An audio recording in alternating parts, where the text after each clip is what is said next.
This is truly an incredible opportunity to witness Matthew Hayden and Sadhguru in conversation.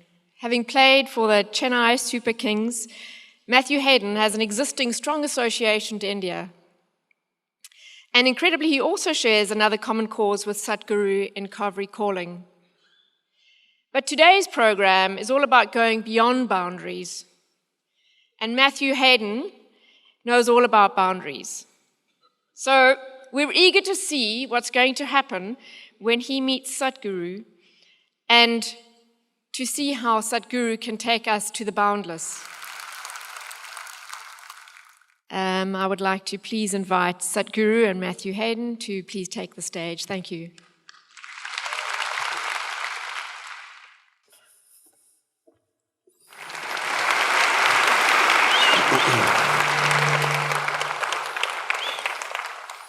Good evening, everyone.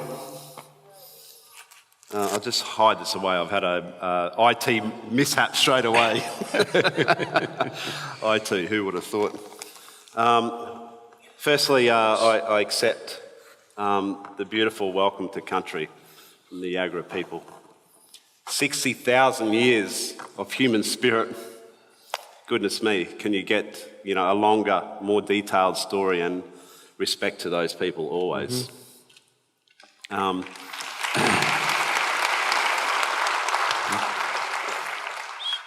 It truly amazes me the sheer volume of people that are inspired by Sadhguru. I guess for Australians, we feel a very long way away from the spiritual heartlands of India. But on behalf of Australia, we welcome Thank you. you with great sincerity and with great anticipation as well for this evening, which I'm sure will not only be enlightening but will also be a great deal of fun. So on behalf of Australia and Australians, we're a very multicultural society, as you can see by the faces in the room today. The definition of Australia is the faces that we see in front of us, from India, Pakistan, Sri Lanka, England, our real sort of heritage lands, Scotland, Ireland, Wales, South Africa. We truly are represented by... You're missing the Chinese. Chinese, Japanese. Geez, we've actually... Let's not even get there, because we could list every nation on the planet that's sitting right in front of us tonight. So thank you so much for joining us tonight. Over to you.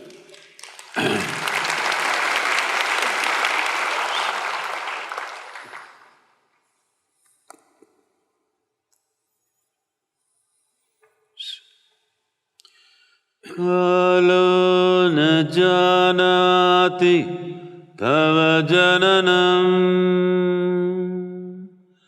Kalo na janati tava samapanam, Drushto maya tava mahakaraha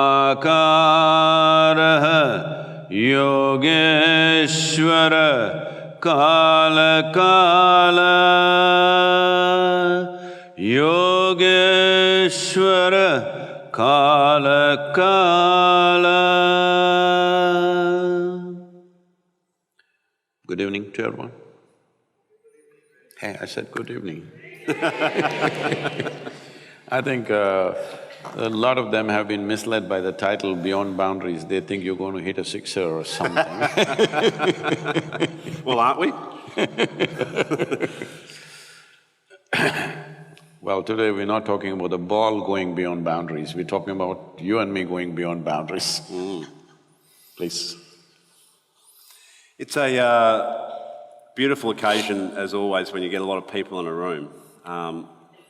Is there a specific reason why we gathered here, in your opinion? What's the force that's dragging us all together? So essentially, the nature of being human is such, no matter where you are, what kind of achievements you have behind you, you're still longing to be something more. There's something more. Somebody may think more money, somebody may think more wealth, somebody may think more pleasure, more love, more knowledge, but everything that you accumulate in your life only makes the arrangements better, but doesn't really enhance your life. So whether it is consciously articulated within a human being or not, but every human being is longing in some way to enhance their lives.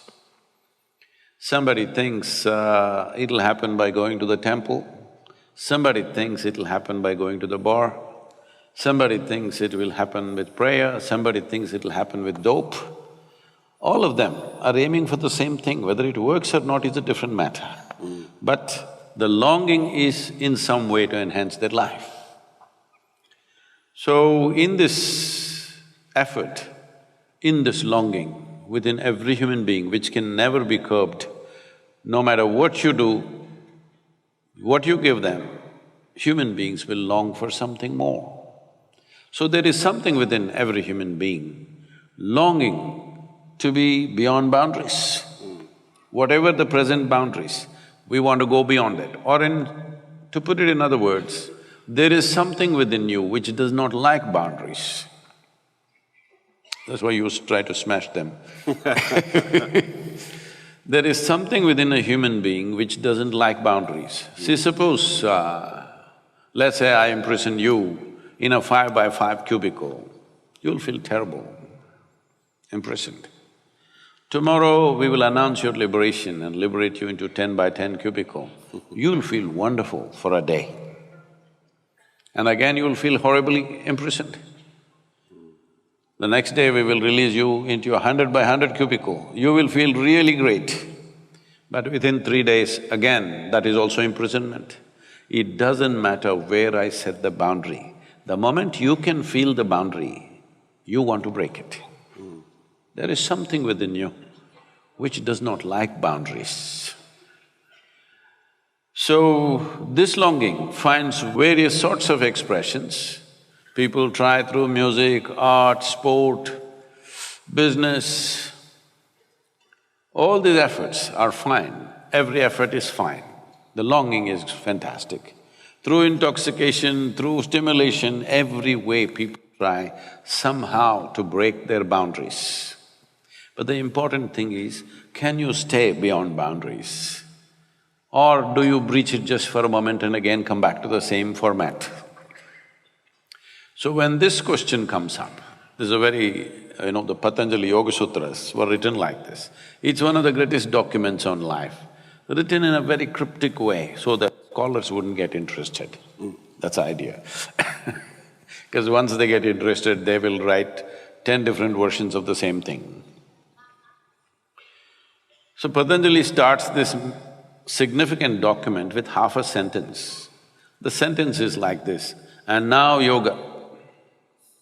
That means you tried money, you tried wealth, you tried relationships, you tried love, you tried pleasure, you tried intoxication, you tried all kinds of things. Everything did something to you, but you know it is not settling you. And now yoga. Happy. So yoga does not mean twisting and turning. Yoga means union. That is, consciously you obliterated the boundaries of your individual nature. Because your individual nature is just your imagination. As you sit here, your boundaries of your body and your mind are just your making. Right now, constantly you're breathing. It is happening in many different levels, but in a most fundamental way, you're breathing. If you close your mouth and hold your nose, you understand you cannot live within your boundary. You have to breach the boundary every moment, otherwise you cannot exist. This is not just in the level of your respiration. Every cell in the body, every atom in the body is in some kind of transaction.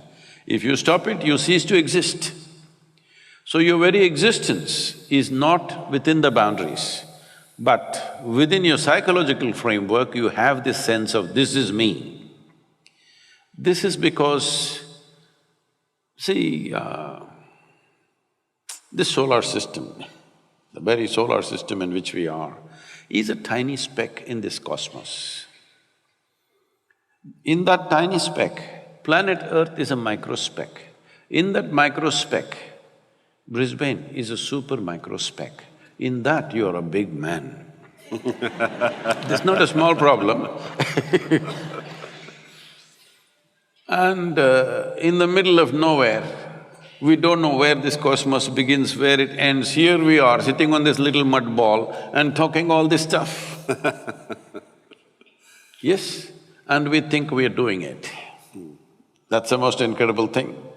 See, all this mistake and this confusion has happened because creation gave us an individual experience, though we are like a speck of dust in the universe, though we are a tiny speck, a micro speck in the universe, it gave us an individual experience. We are taking this individual experience rather too seriously and thinking it's real. No, it's just psychological. It's fantastic, it's the magnanimity of creation that it's given us an individual experience. This does not mean you're actually an individual, you're not. You cannot exist for one moment without everything else around you.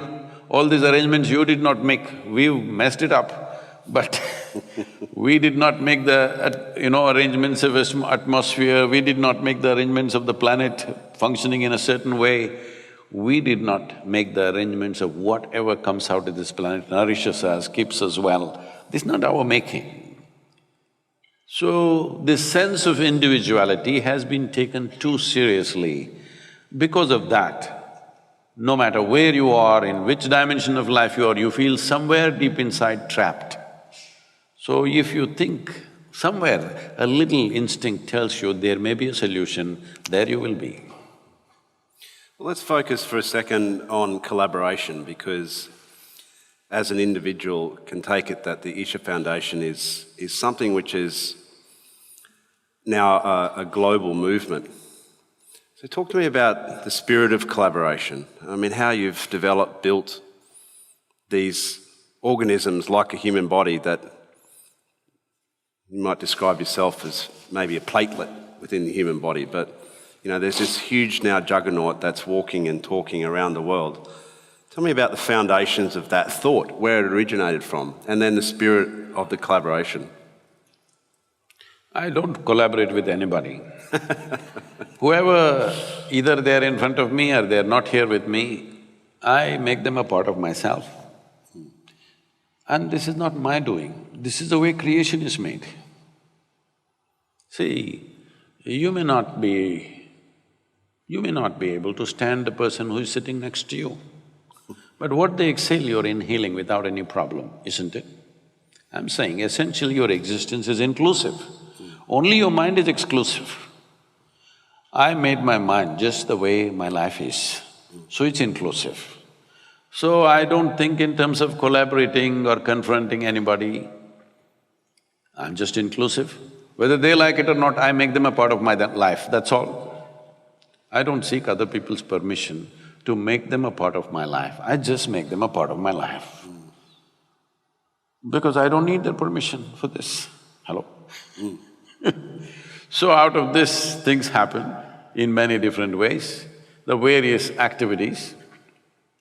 Essentially, the fundamental activity is to raise human consciousness in the sense, see, right now, our sense of who I am is only because too much identity with physical self. Your physical body is an accumulation, isn't it so? Hello? Hello? Slowly, you came like this, just this much. Now you became this much just by eating, isn't it? Hello? What you have eaten is just a piece of this planet. If you get it from me now, it'll be good. Otherwise, one day you will get it from the maggots anyway. It is good then also, because for most people that's the only eco-friendly thing they do. But if you get it now, you could transform your life if you understand the soil that you walk upon, the air that you breathe, the water that you drink, everything around you is actually you, happening. Yes or no? Yesterday what was you is not you today.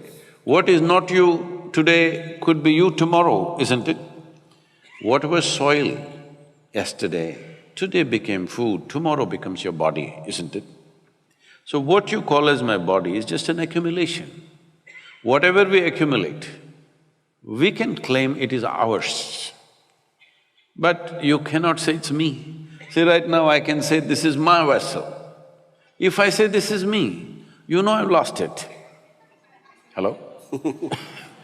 But this is what you're doing every day. Food appears on your plate, you say this is my food, you eat it and you say this is me. So, consciousness means just this. If your physical body is dominant, you think, feel, act in a certain way because physical body is always about boundaries. I'm sorry, my physical body is right now leaking a little bit. I need to blow my nose. Translated, Sadhguru, he had a game of golf, he didn't wear enough clothes and he got cold and now he's got a cold. See, he is human. I thought I was playing in Chennai. I once played in Chennai and I lost badly because I didn't have a glove on, and of course it's 40 degrees, well 38 degrees, and the humidity is so 100%. thick. It's just like walking through water. I don't know why there's a water crisis in Chennai because it is all around your face. Because it's all in the air. They could just catch, they could put a tray underneath you as you moved around and catch that water, and that would be enough water to sustain you for another day. But I played this round of golf and every time I'd try and hit the ball, the club would go further than the ball, so I thought, forget golf in Chennai. Sorry, you were saying. So, if your body is dominant, you think, feel and act in a certain way because you think through your body, or your intelligence works for the boundaries of your body. So naturally, survival instinct will be the strongest dimension of who you are. When survival instinct is strongest, you always want to build a wall around yourself. When survival instinct is strong, you want to build a wall of self-preservation. The walls of self-preservation are also walls of self-imprisonment. What looks like protection today is imprisonment tomorrow. Has it happened to you or no? In many different ways. Hello? You build a wall thinking this is protection. After 2 days you realize this is a prison you built. Of course, built by you, so you cannot easily demolish it, it takes time because so much investment has gone into it. If you identify with your psychological process, once again the boundaries may be little larger than your body, but still it is a boundary. Because all your psychological process only happens with the identities that you have taken in. Maybe your race, your religion, your nationality, your ethnicity, something. You have taken on an identity. Your psychological framework works within that. See, when it comes to body, this is my body, that's your body. Clearly, we won't get this till we are buried, that it's all the same soil. But this is my body, that's your body right now, clearly. This is my mind, that's your mind. Here and there we may overlap, but this is my mind, that's your mind. But when it comes to life, there is no such thing as my life and your life.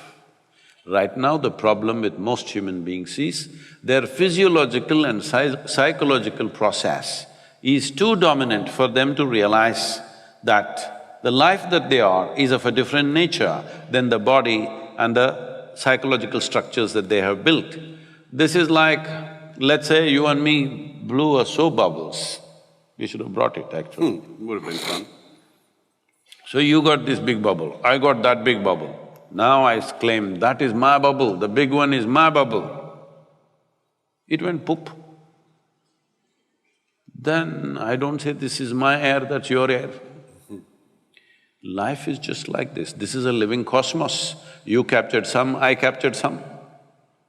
Now, the whole science of yoga is about breaching the boundaries of your psychological and physiological structure so that you imbibe more and more life. So after some time, the life that you are becomes more dominant than the body that you are, than the thought and emotion that you are. When your life becomes very significantly more than the psychological and physiological processes, if you sit here, You are a significant life, not necessarily because of what you do and do not do. You're just a significant life, simply by existence you're significant.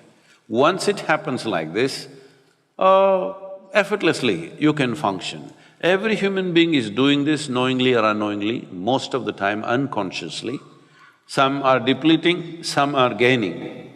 But as there is a science for external well-being, there is a whole science and technology for inner well-being where you consciously obliterate the boundaries of your physiological and psychological boundaries so that the life that you are is so highly enhanced that you are a significant life. It's not necessarily because of what you do. Simply, your presence and your existence become significant. This is something every human being must do because in body, you are not a match for other creatures. Hello? You cannot run like a cheetah, you are not as strong as an elephant, you cannot even hop like a kangaroo. You're no good, actually, physiologically. Hello? See… Speak for yourself. No, I'm saying, if you compare yourself with any other creature, what does the body do? It eats, it sleeps, it dies, reproduces and it dies one day.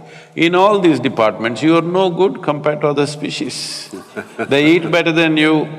There are insects which eat, 50 times their body weight in 24 hours.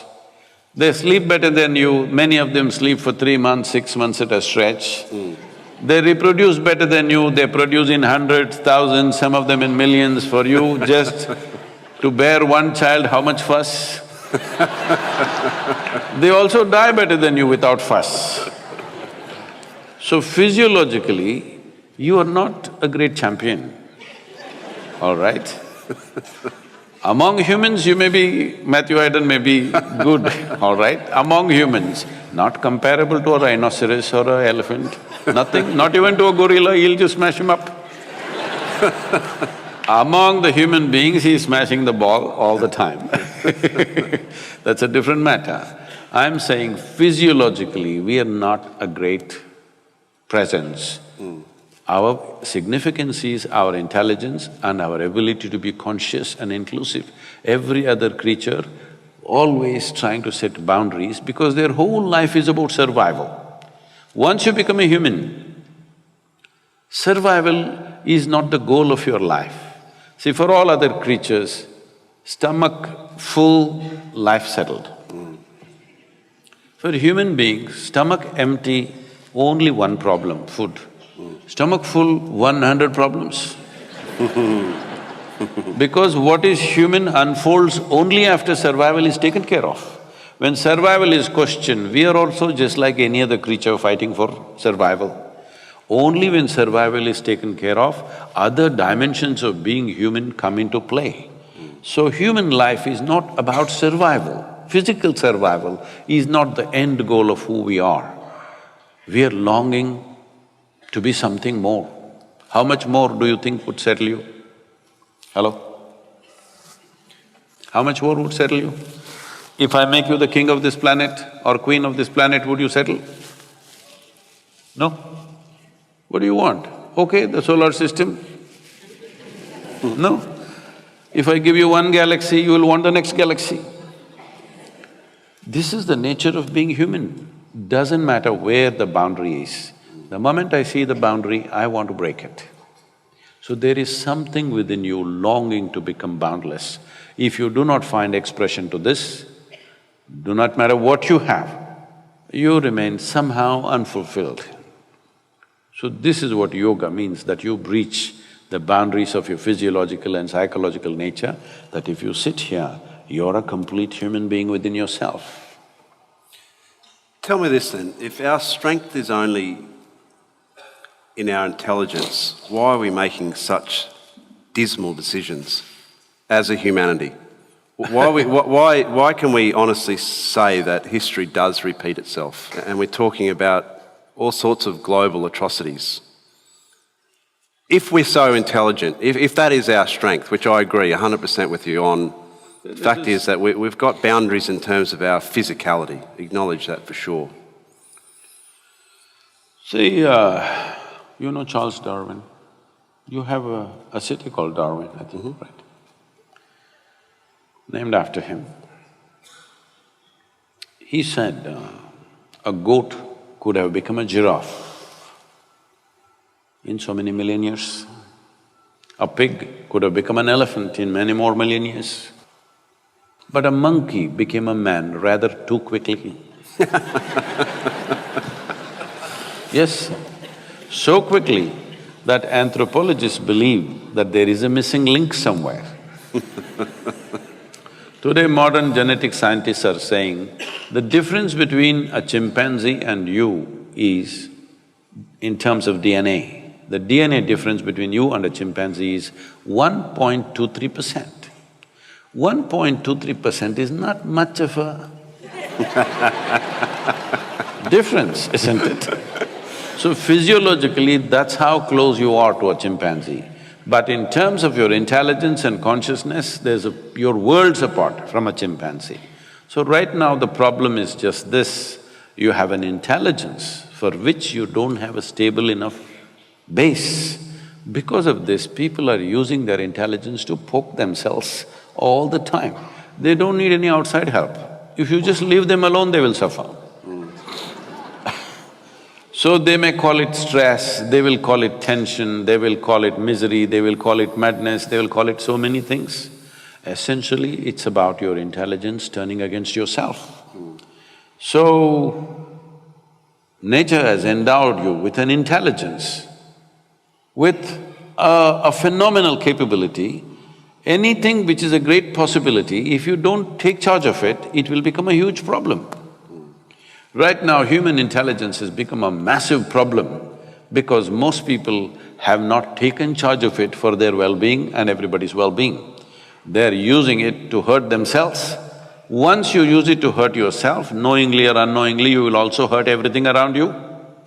If you are suffering, you must understand this. It is not because of any situation around you, you're simply suffering because you do not know how to handle your own intelligence. That is the problem that you're seeing on the planet. Expectation, we were talking about it before we came on stage in a cricket context. T20 cricket is, something that people love. They love the sixes, they love the fours. But using that metaphorically, converting that into conversation around humanity, is there a false expectation? Is that's what also setting up humanity for both the positive aspects but also, those pitfalls within that expectation? Or is it as simple as just keeping it to the moment? Because as an athlete, I lived and died by the moment. If I was out of the moment, then I was like you holding that cobra up. I was 1 second away from being out of play. Oh, you went only to the pavilion. If you don't handle the cobra right, you go… All the way. To where? Where do you go? See, now you're getting somewhere, huh? What you saw, that's a king cobra. Well, he has enough venom to kill an elephant. If he bites you in the limbs, you may have anywhere between 40 to 90 minutes. If he bites you in the body, you have 6 to 8 minutes. But he won't bite me. See, I'm not holding him by his head, just holding him like this. He can… at his will, he can turn back and bite, but he won't bite because his venom is precious to him. It's very precious to him. Venom is among the highest or the most intense forms of protein on the planet. To manufacture that, he has to work hard. He's not going to just waste it on me. Unless I look like a threat to him. If I have to look like a threat to him, he's not judging by his vision, he's reading my chemistry. If he sees a little bit of agitation in my chemistry, he will go for me for sure. Otherwise, he will not go for me. So if we want to know you're really peaceful or not, all the cricketers must be put, all the batsmen, whether they're really peaceful or not, we can put them through a cobra test.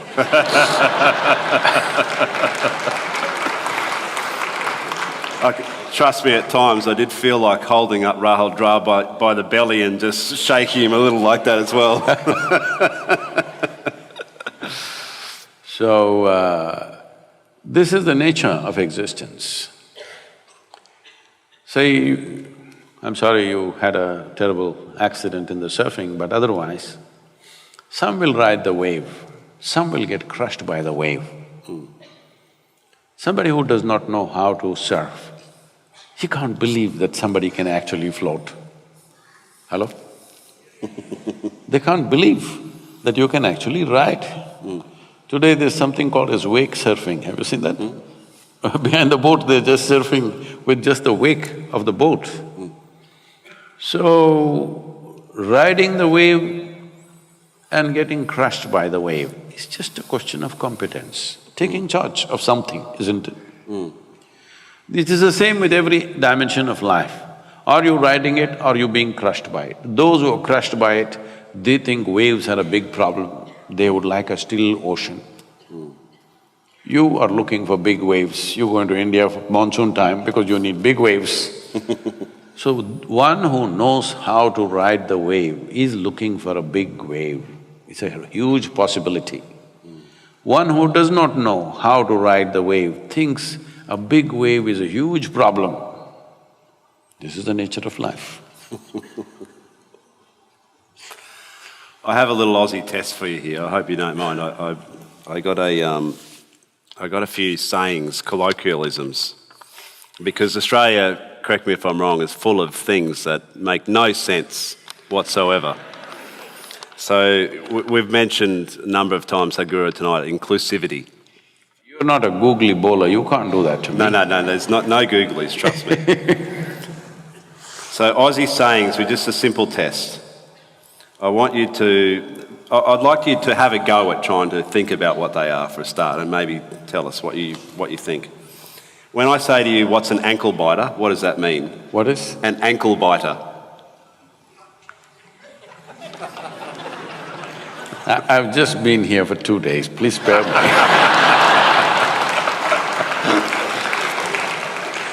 You can have your own back, by the way. You can have your own back. Okay, if I say, you should be able to get this one, even if you've been here for 2 days. My expectations, dangerous as they are high. I know what's a footy, is that good enough to be an Aussie? Good. That's a tick. Fair dinkum. What's fair dinkum mean?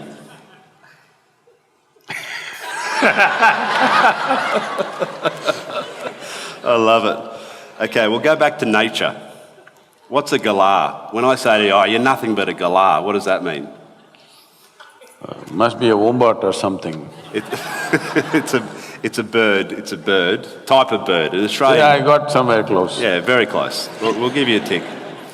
When you say hard yakka, as an Australian term, we often refer to something, I'll say, yeah, we'll get it over the line, but she's real hard yakka, mate. What does that mean? A girl.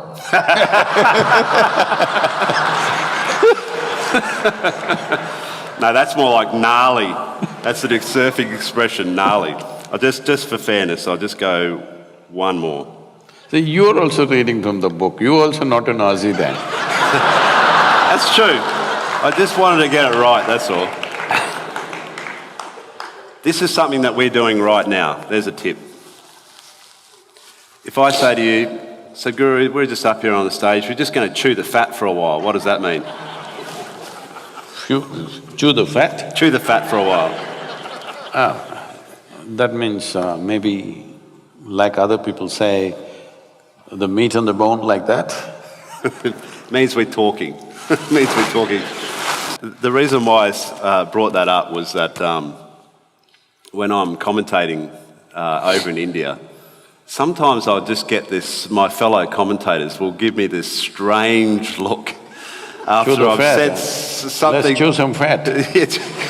All that sort of, those sort of comments, and they look at me, and after we get off air, they go, "Hey Dos, what the hell did that mean?" And you forget that we are a language, especially where you are now, Sadhguru, in Queensland. We speak a tongue that's English, but it's not really.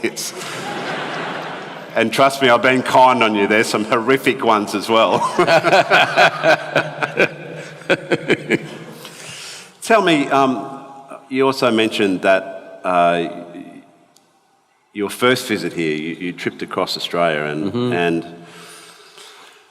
you know, my first impressions of India was that there is a lot of people.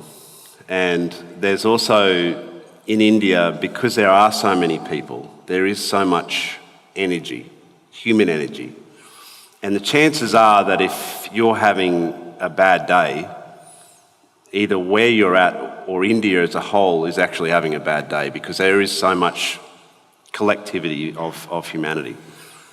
What was your impressions, though, when you started to travel across our vast country and just sensing the emptiness of the country as well? I'd love to know what your impressions were around that. And what insights you got out of it, because out of a lonely existence as well, there is time only for you in that environment as well.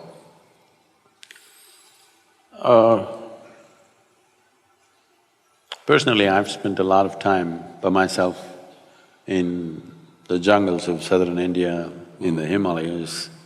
Now every year I spend time in Tibet. These days it's very difficult for me to be alone. People are all the time. And do you like that? Is that something that you now seek, that time alone, or I'm at my best when I'm alone. Ah. And why is that? Why do you think that is? Because I don't mess with myself. People sit by themselves and mess with themselves and make a mess out of themselves. If they stay alone, they'll go crazy, a whole lot of people. If one enjoys being alone, it means they are definitely better organized psychologically, emotionally, far better organized than others. One of the important processes of spiritual sadhana we give, the tools that we offer, is always to go into silence. People go into silence. From 3 days to 3 years, 4 years like this, people go on silence, not saying a word to anybody. Well, in today's world where if they're having breakfast, they must take a picture of the breakfast, I'm having breakfast, if I'm going to the toilet, I'm going to the toilet. And when this is the world, to just shut up and sit in one place takes a lot. Initially it looks like a struggle, but once you really taste what it is, you can't be without it. You just can't be without it. So it's like this. If I shut myself up once in a way from everything around me, because otherwise I'm 7 days of the week, 365 days, 22 hours a day, I'm on. So, if I shut myself, I don't read anything, I don't watch television, I don't use the phone, I don't even look out of the window. Because there is a phenomena of life within you which is far bigger than all the entertainment you have. Because most people are only living with their psychological drama of their own thought and emotion, they get bored, they want to do something else, they want interaction. But if you engage with the basic phenomena that you are you alive? I'm just asking. Hello? No, please look at this. Please look at this in 24 hours' time. How many moments are you really live? Most of the time you're just a bundle of thoughts, emotions, ideas, opinions, ideologies, prejudices, something other than life. If I just sit there, 4 or 5 days, I don't have a single thought in my mind, I simply sit. They are the best times. If I do that once, next few years, non-stop, no vacation, no holiday, no weekly holiday, no nothing, we just go on and on and on. Because once you touch the source of your life, the way the surface functions is almost…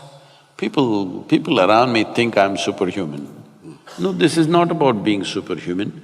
This is about realizing being human is super.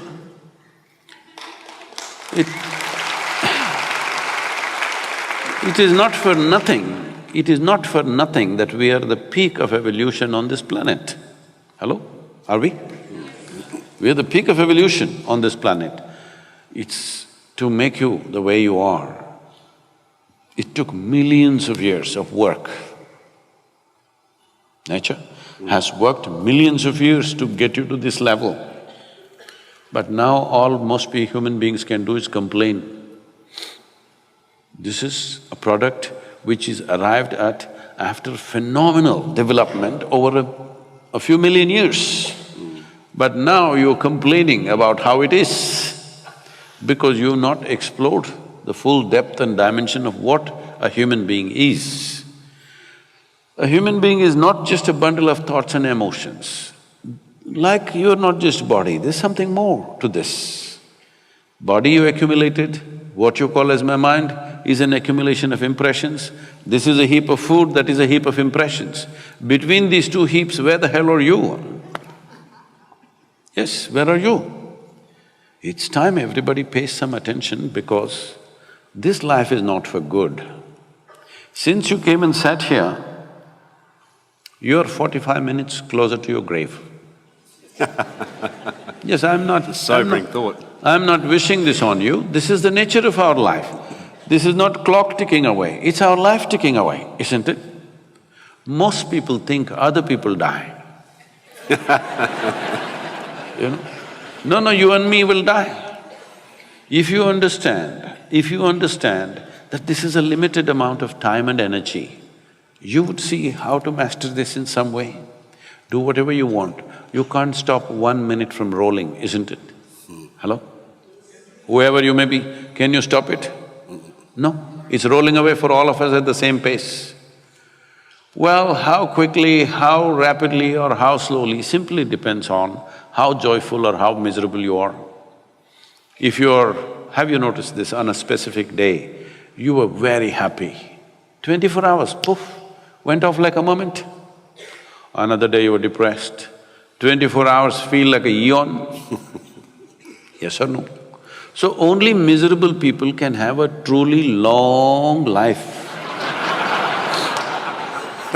If you're really joyful, if you're very joyful, before you know what's happening, it gets over. For the possibilities that a human being has come with, if you live to be 100, it's really nothing. 100 is not a long life, 100 is nothing if you're really ecstatic, it'll just pass away like this in no time. If you're miserable, every day feels like 100 years. So time is a very relative experience, but the only thing that you can master is your energies. Energetically, if you are at a certain level of intensity, what somebody does in 10 years, you will do in 1 year. Because of this, the impact and the profoundness of your experience, in terms of experience, the profoundness of experience, in terms of activity and impact in the world, it may be like 1,000 years, though you lived only 100 years, simply because you have multiplied yourself. But time is limited. Tamil people, you know some Tamil words? Now I'm going to… Seri. I'm going to Google you with Tamil There's words. one, Seri. Like you chewed fat with me. Yeah, you've got me. Come on then. Hit me with something. In Tamil language, this is very well said. When somebody dies, we don't say he died. We say, kalamaitange. That means his time got over. Perfect. It's a perfect description. Time got over, that's all that happened. Time is getting over even now, isn't it so? How young you are, how healthy you are, how wonderful you are, it doesn't matter. Time is getting over. If you're conscious that you're mortal and it's a limited amount of time, naturally you would tweak up your energies to such a level that time would be enhanced for you. Otherwise, if you think you're here forever, you think you're an eternal being, then you have time for all kinds of rubbish that you don't care for. If you knew it is very limited, you wouldn't do one thing that doesn't matter to you, isn't it? Hello? Would you have… if you really knew, see, every day nearly 250,000 people die on this planet just by natural process. And you think those people are all thinking, tomorrow morning I will die?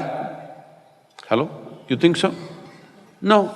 Lot of people were going to their office, somebody was going home, somebody had all kinds of dreams, young people, old people, all sorts of people die every day in the world. If you knew that it is possible, it's not my wish, I'll bless you with a long life, but it's possible. Tomorrow morning you and me could be dead, isn't it? Hello? Possible or no? It's not our wish, possible or no? If you know it is possible, that it is possible tomorrow morning I could be dead, would you have time to quarrel with somebody? Would you have time to bicker with someone else, do some nonsense that doesn't matter to you? You would do only what truly matters to you. If every moment of your life, if you're doing what really matters to you, you will live a wonderful life. Beautifully said. So you can assume that with that philosophy, you're extremely cause-driven. And, you know, the Isha Foundation is obviously a huge vehicle for you to express that. But I want to talk specifically about water and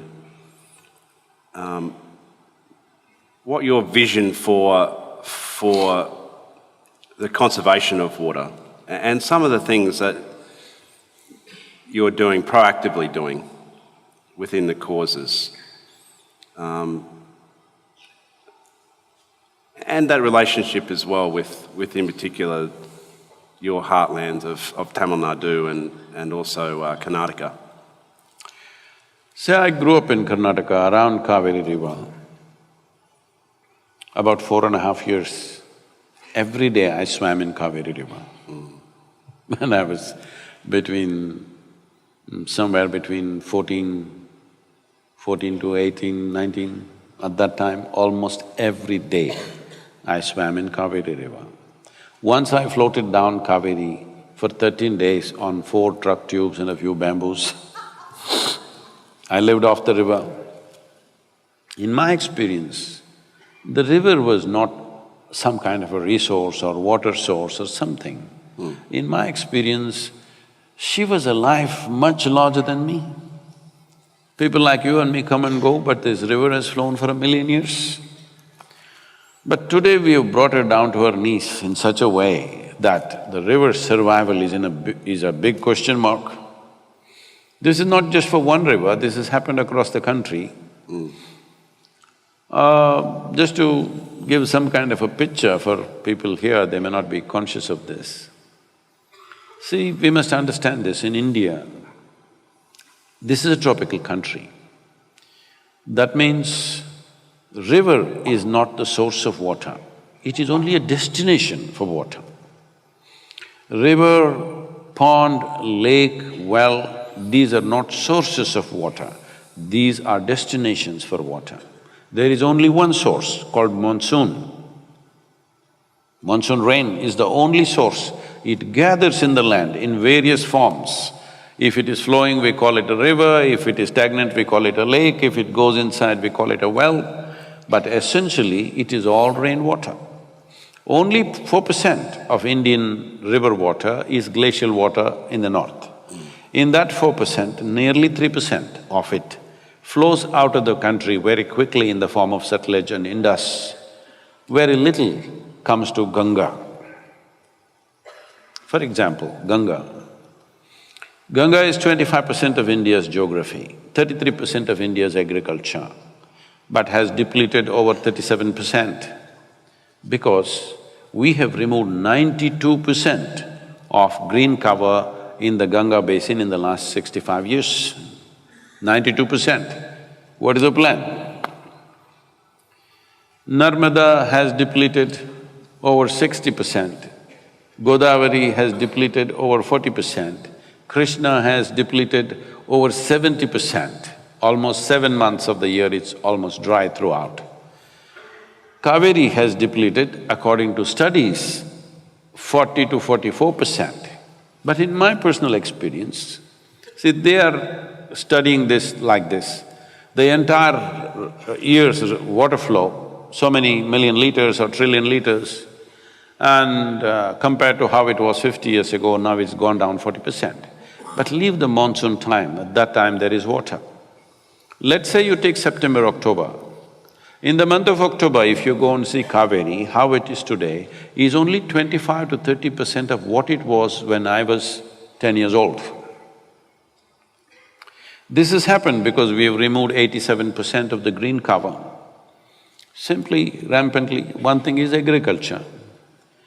I remember this very well 40 years ago when I was living on a farm. At that time, it was very common for every farmer to have at least a few trees on his land. This was his insurance. In Karnataka especially, this culture was very strong, where they will name the tree after their daughter or their son. They say, this is for the girl, this is for the boy, this is like this.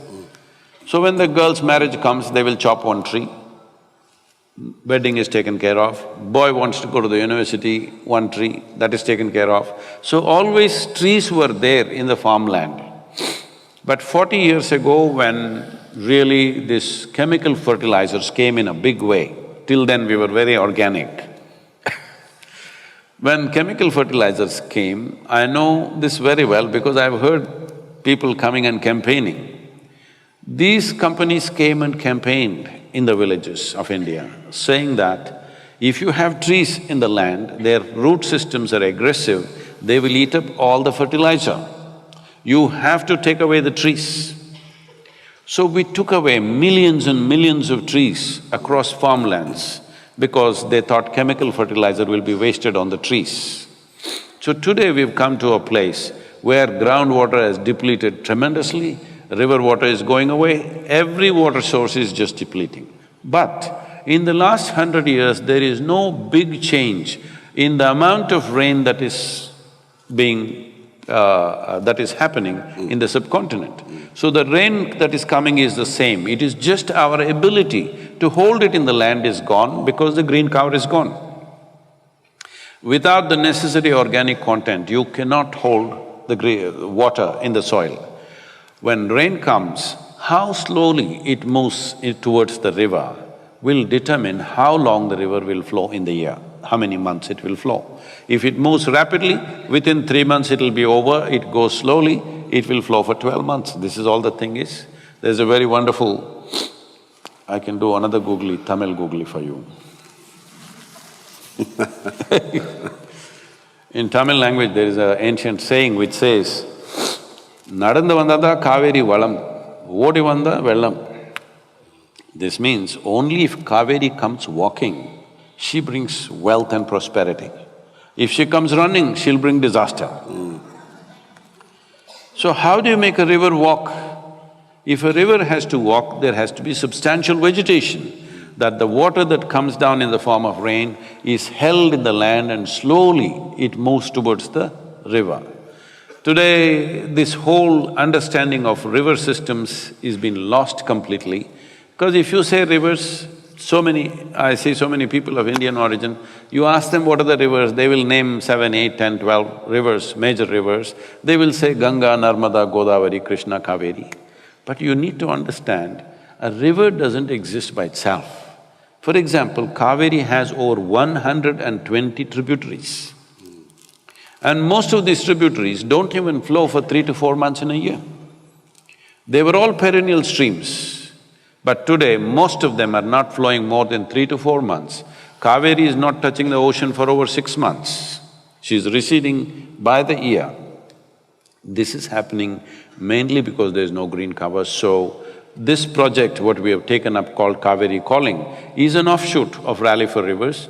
Rally for Rivers was done with the intent of changing the policy framework. We are 100% successful in this because the policy that we offered to the central government was accepted in toto. They put it through the scientific tests and then the economic tests, and they found it as an ideal policy, and this was recommended for all the 29 states as official policy. And about 4 states are proactively pursuing this policy. Another 3 to 4 states we have memorandum of understanding and we are working with them. But many other states are just not doing anything about it, though, because a river is a concurrent subject between federal government and the state government. Center can only advise, it's the state which needs to act. So where they have not acted, there you see serious water issues. So now Kaveri calling is a different level of project. We have taken another project in Maharashtra. You wouldn't know, there's a place called Yavatmal, there's a Vagari river. Are there Marathi people? So this is known in the country, unfortunately, as the suicide capital of the country, of India, because maximum number of farmer suicides happened. Now in Tamil Nadu and Karnataka, this is becoming a, like a regular yearly score is happening. Today in Tamil Nadu, 83% of the farmers are considered to be under distressed loans. 77% of Karnataka farmers are under distress debt. What a distress debt is that they have no means to pay the money which they have taken. It doesn't matter how much farming they do, they have no means to pay. This means either they have to sell the land or run away somewhere or hang from a tree. These are the options we are giving them. We are driving a whole mass of people in this direction. This has happened for a variety of reasons, but the fundamental reason is lack of rich soil. What was a very fertile soil, We have farmed the same land for over 12,000 years. But today in one generation, we are turning it into a desert-like space, mainly because the only way you can enrich the land is by the leaves of the trees and by the animal waste. Trees are gone long time ago, animals are all traveling to other countries. Now, there is no leaves, there is no animal waste, there is no way to recoup this soil. Out of 160 million hectares of arable land in India, 104 million hectares have been identified as distressed soil because there is no leaf, there is no animal waste. If we don't put back trees back in the soil, if you don't bring animals back into the farm, our ability to grow food will be completely gone. This is one of the greatest achievements in India. Without any modern science or technological advancements, just with sheer traditional knowledge, our illiterate farmer has grown food for over 1 billion people for the last 70 years. But today we are driving him to the wall to such a place. So the plan for Kaveri calling is just this, we want to convert 1/3 of this 83,000 square kilometers into agroforestry. We've already converted about 70,000 Tamil farmers into agroforestry. Their incomes in 5 to 7 years have gone up anywhere between 3 to 8 times. That is, I'm talking about 300 to 800% increase in income, simply growing trees in 1/3 of their land. So we want to bring this to the entire region. The challenge is to bring about… See, we can go like this, 70,000 have happened every year, 1,000, 2,000 people are going into it. If you go at this rate, we will take 2 to 3 generations. Now with Kaveri calling, I'm trying to crush time into 12 years, 12-year project this is. In 12 years, we want to see that 2.42 billion trees are planted by the farmers in the region. If we do this, the water that is sequestered by this is proper scientific studies are there, will be something like 9 to 12 trillion liters. To give you some perspective, the entire water flow in Kaveri per year is 21.2 trillion. So if 12 trillion liters extra go into the land, river will flow once again full on. All the groundwater will be replenished, people will live well. See, if you don't know what I'm talking about, many of you who live in cities may not understand what I'm saying. Just go out, you have outback, walk in hot sun for some time. Whole day you walk, just come under a tree and sit. It's magic. Life changes just like that. If you have ever really walked long distances, you will understand what I'm talking. You just go under a tree after hot sun and sit there, life changes.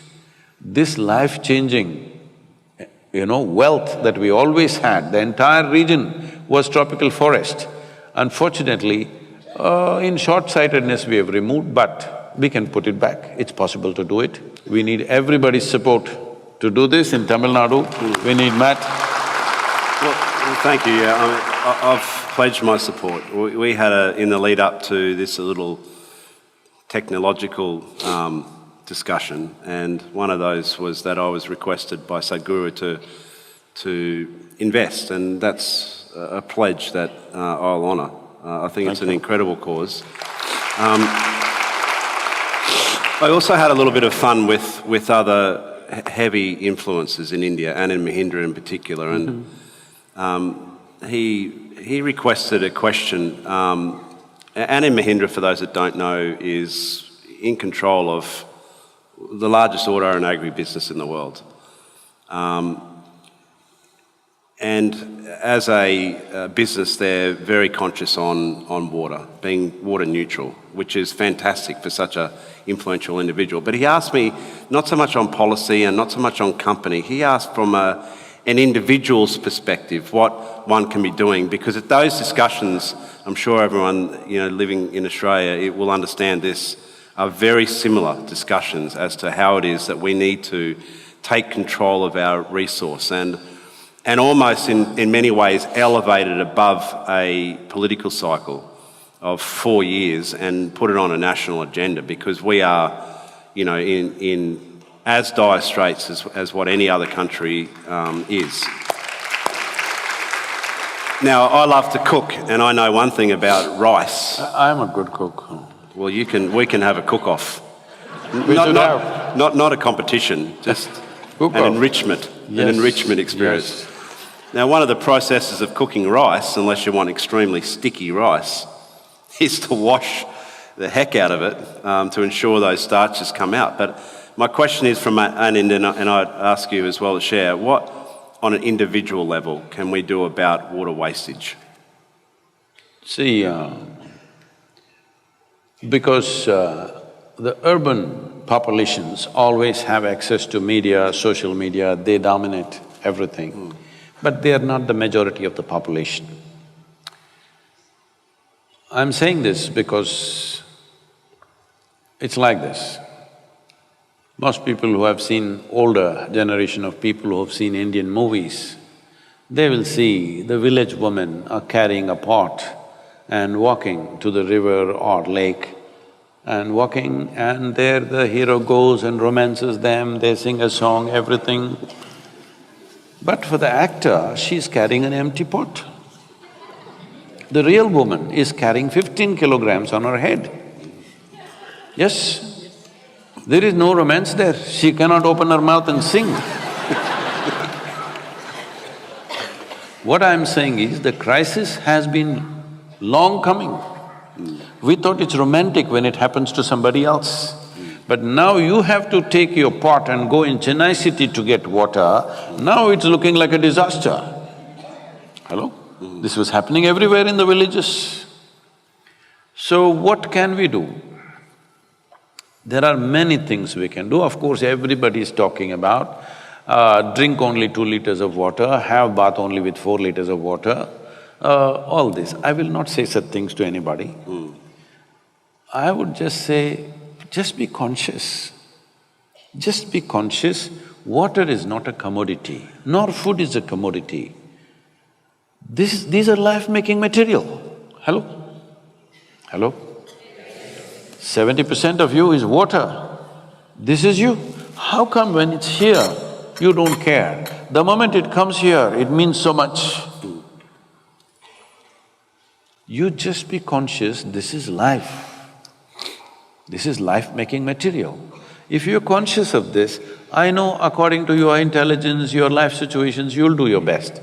It's not in me to tell people, drink only this many liters of water, don't have shower every day. These advices are coming all over the place. No, I shower every day. So I'm not going to tell you shower once in 3 days.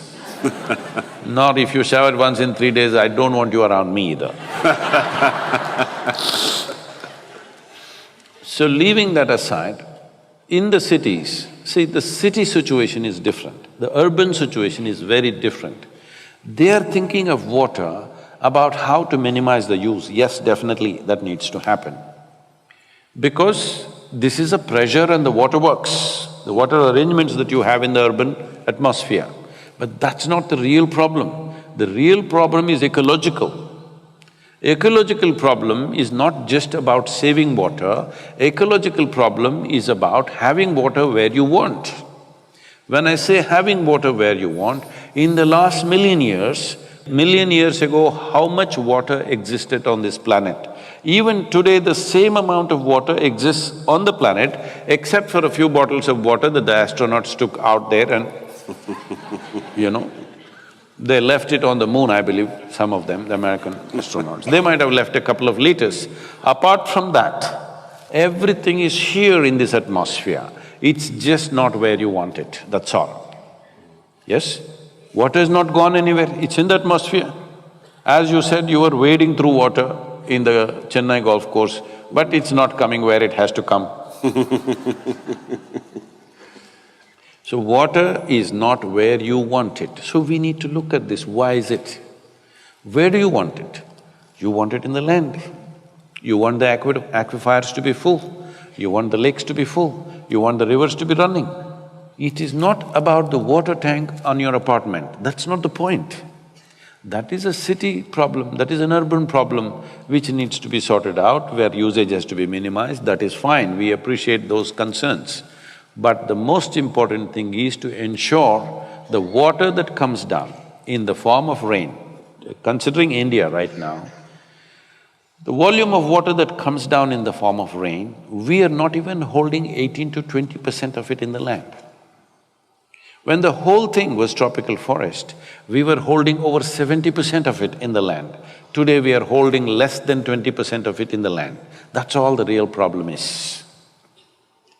So, right now, instead of doing many things, yes, in the cities, save water, be conscious about it, recycle whatever you can. Well, you have water harvesting in your apartments and stuff in your buildings, all this is fine, you must do these things. But this is not a real solution, you're just kicking the can for tomorrow. Now, kicking the can for tomorrow I don't like, because you think the problems that you create, the next generation should suffer. Hello? I don't like this. Better face it now, this is the reality. The only and only thing, I'm telling you, it doesn't matter, this is not some rocket science. The only and only thing the land needs is, it needs vegetation and it needs animals. That's all it needs. People will say check dam, right now everybody is announcing check dams across streams and rivers. So you need to understand this. All these ideas are coming from Europe and North America, where the variation between summer and full river seasons are just about 20 to 25%. That means 80% to 75 to 80% it's always there. In India, between monsoon and summer, the variation is 90%. If you build check dams, you will transform a river into a string of pools. Near every town and city, you build a check dam. In the end, what you have is a string of pools. At a temperature which is around over 35 degrees, if you stagnate water, in 30 days' time, if the water is flowing, it doesn't have so much evaporation. If you stagnate the water, in 30 days, the evaporation could be up to 55 to 60%. So these big dams have been a big disaster. We did these things at one time when we did not know much about this. Now the science of hydrology has evolved in a significant way. Right now, everybody knows 1/3 of the land needs to go under shade. This is very important. So for this, we are talking about just Kaveri Basin. Kaveri Basin as a demo that this can be done. If there is determination in the people, this can be done. Once this happens, because it's so lucrative to the farmer, it will spread across the country, nobody can stop it because it's so lucrative. Right now, India is importing over 70,000 crores worth of timber and over 120 crores, 1 lakh or 120,000 crores worth of timber products. But nobody is allowed to grow timber because if you grow a tree in your land and cut it, somebody will come and arrest you. So nobody wants to grow a tree. Right now, we're bringing laws as a part of Rally for Rivers, we're pushing for laws. In the last term of the government, we got 18 species released. This time, we're getting all the high-value trees released because if a farmer cannot use the tree, he's not going to grow it. As simple as that. So we're talking about whatever he grows, he can cut it and use it whichever way he wants. Only then he is going to grow trees in a massive way across the country because it's economically lucrative. It's an economic plan for him, but has ecological significance. So right now, if everybody focuses on this one thing, I don't know how it converts to Australian dollar. You should know, you're visiting Chennai. It always confuses me, lakhs and… It costs just 42 rupees to raise a sapling and give it to a farmer. We are asking for the governments to give some incentives so that they can switch over for the first 3 to 4 years to give an incentive. This will make a huge difference both for the farmer and the land. 42 rupees per sapling, that's what it costs. But I want you to understand, we need to plant 2.42 billion trees. That is the number of saplings. First 4 years, we want to raise 730 million saplings. For this, preparations are going on all across the Kaveri basin right now. We have 33 nurseries in Tamil Nadu. The Karnataka nurseries are being built up just now.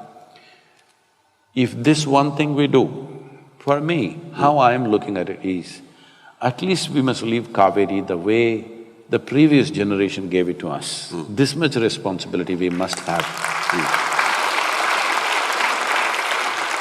Just to close the loop on that, how can these guys make a difference? Well, you can plant as many trees as you can. 42 rupees is all it costs, I don't know what it costs. Can somebody say in Australian dollars? Huh? Less than $1 per tree. So you can plant 10, 100, 1,000, million, whatever you're capable of. Everything matters, even one matters. Have we got a roving mic? Can we take any questions? Yep. It'd be Is there a moving microphone? It'd be lovely to hear. We've done a lot of talking and we'll do a bit more, but it'd be lovely to hear some specific questions. So maybe, I don't know who's the judge. Maybe you can be the judge.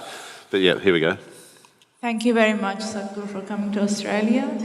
My question is regarding, because I've been following most of your videos, so you always mention about the need of collaboration of other people to be successful. So you always mention that to be successful, that's the only time that we need the collaboration of other people. For other things like our energy and our emotions, everything can come from within. My question is that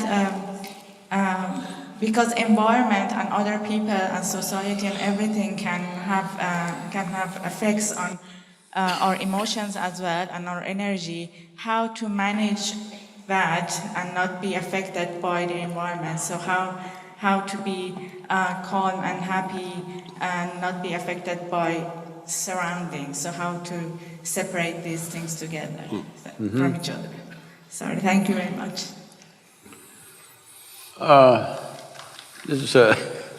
Very often people come to me and say, Sadhguru, I can't stand my mother-in-law, she's impossible.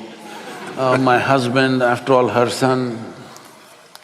My wife, she's terrible. My boss, unbearable.